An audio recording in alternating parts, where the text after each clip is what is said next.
Good morning. This is Mike Poor, and this is A Minute with Mike.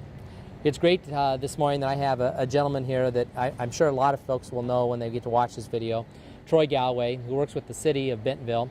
He's also a parent, and he's also associated with our armed forces. And I thought that we couldn't find a better person to talk to kind of on the eve of our 4th of July and our celebration of independence.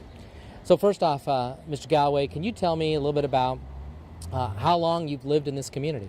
Mr. Poor, I've lived here for 17 years, believe it or not. As you and I were visiting earlier, when I moved here, my youngest child was a newborn, and my oldest was just about to turn 2 years old. So we've been here for quite a while now. Well, you've seen obviously some amazing changes, but one of the things that I'm struck by when I think about this community is it seems like there's a consistency of values and a approach in terms of how we live our life on a day-to-day basis.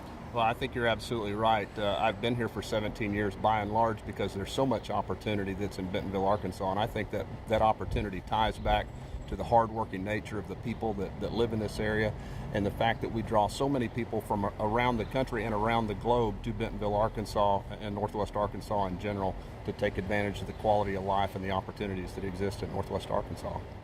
Well, there's one of our founding fathers maybe, and a person that's obviously impacted this community is Mr. Sam Walton. Yes. And behind us we have the Wall of Art, and both of us looked this morning about trying to pick out one of 8,000 pictures. That was a tough task, but describe what your picture kind of represented to you and why you picked it as representing Bentonville. Well, one of the pictures that I picked out basically captures the three areas that the kids were asked to talk about, and that was respect, excellence, and service. And to me, that really captures what Bentonville, Arkansas is all about, is because the people that typically live here have respect for one another. They have respect for individual values. They have a commitment to serving this community, this state, and this nation, and that commitment to excellence that basically underscores everything that we're about in Bentonville, Arkansas. Bentonville is a community of excellence. Our schools are outstanding. They underscore that same excellence. And so it just kind of infiltrates the entire community. What's amazing to me as a person that's just been here 2 years, not year 17, is that, this is such a giving community, as you just Absolutely. shared, and that they're willing to step up and support things. And, I've never seen so many fundraising activities that go on to go out and support a variety of different people that need things, and whether it's young people or people that are disadvantaged or older people, that there's just an amazing amount of giving. And these words that are a part of Mr. Walton's legacy, I think they do get lived out every day. Now, living out every day, not only in your role as in Bentonville and working for the city, but you're also the colonel in the Army, and then the commander of a brigade that I know meets in Fort Smith on a regular basis. Yes, so what made you make a choice to serve in our military? There are a lot of reasons, but if I had to identify one, is that sense of trying to serve something greater than myself and being really a part of something that's bigger than the individual. So when I was an adolescent, that's something that I always thought about. And when I came of age, it made sense to me to serve in the armed forces. And here I am 27 years later, and it's been a tremendous career, and I've had a lot of opportunities come my way as a result of that. So I've been very fortunate. I certainly have received more than I've given in my relationship with the military over the years.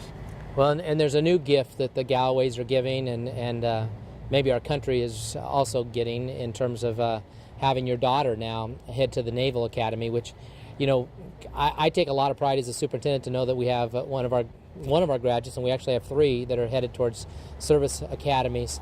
I can't imagine what that must feel like as a dad. Well, we won't hold it against you, but Sarah's actually headed to West Point. Her good friend Michelle McCollum's headed to the Naval Academy. I said that wrong, didn't I? That's okay. But Sarah is headed out to West Point, and we're obviously very happy for her, and she's got a tremendous opportunity in front of her. And in that same opportunity, she's going to have the experiences of giving back something to her country as well.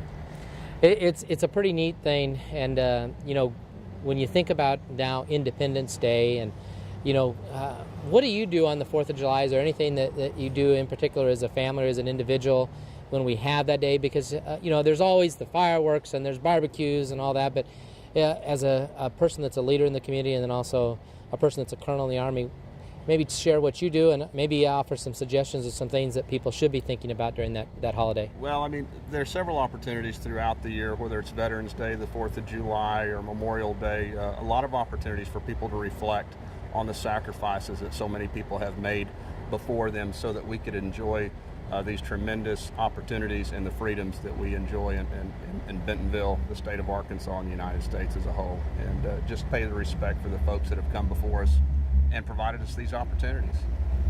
Well, we are blessed. We're blessed to live in a great country. We're blessed to live in a state that I think values all the things that we talked about today, and obviously our local community does.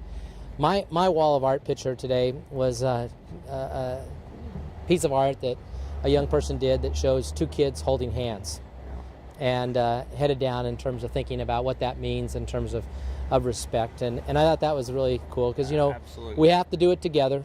Absolutely. And we have to, live that on a day-to-day basis of walking hand in hand to make those things a reality. And I feel blessed myself to be a part of this community and get to serve as a superintendent and work with fine people like you and to have families like yours associated with our school district. As we wrap up today with the Minute with Mike, I appreciate Mr. Galloway taking time out of his busy day. I wish everyone a wonderful 4th of July. I hope that everyone does take time, as Mr. Galloway suggested, of reflecting a little bit on, how extremely fortunate we are, not only to live in this community, but in this nation, and for the many things that have occurred in the past that have allowed us to maintain this opportunity to be a part of a wonderful place to live. So have a wonderful 4th of July. Take some time to reflect, and thank you for everything that you do as community members to make this a wonderful place for both of us to live in. Absolutely. Thank you, Mr. Poore. Really appreciate it.